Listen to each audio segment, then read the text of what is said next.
দর্শক আপনাদের সবাইকে স্বাগত জানাচ্ছি আমাদের প্রাণের উৎসব প্রাণের মেলা বাংলা বইমেলা থেকে। দর্শক আজকে আমরা বইমেলার ষষ্ঠ দিনে এই মুহূর্তে আমরা দাঁড়িয়ে আছি, বিভিন্ন স্টলগুলো আমরা ঘুরে দেখছি।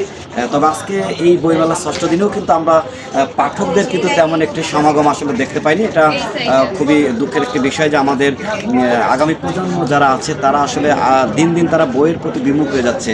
আজকে ষষ্ঠ দিনে আমি যদি একটু দর্শক আপনাদেরকে দেখাই যে এই মুহূর্তে কিন্তু বিভিন্ন স্টলগুলো বেশি কিন্তু আসলে ফাঁকা রয়েছে এবং দর্শক পাঠক যারা রয়েছে তাদের কিন্তু তেমন একটি আমরা আসলে দেখতে পাচ্ছি না।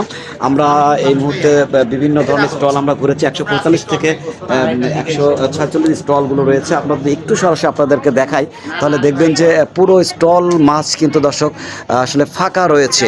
তো আমরা প্রত্যাশা করি যে আমাদের আগামী যে প্রজন্মগুলো রয়েছে সেই প্রজন্মগুলো বইয়ের প্রতি আকৃষ্ট হবে, এটাই কিন্তু আমাদের প্রত্যাশা থাকবে। দর্শক আমরা প্রত্যাশা করছি এখনো বইমেলার অনেক সময় রয়েছে, যারা পাঠক রয়েছে যারা তরুণ প্রজন্ম রয়েছে তাদের পদচারণায় এই বইমেলা মুখরিত হবে এই প্রত্যাশা রাখছি। আল্লাহ হাফেজ।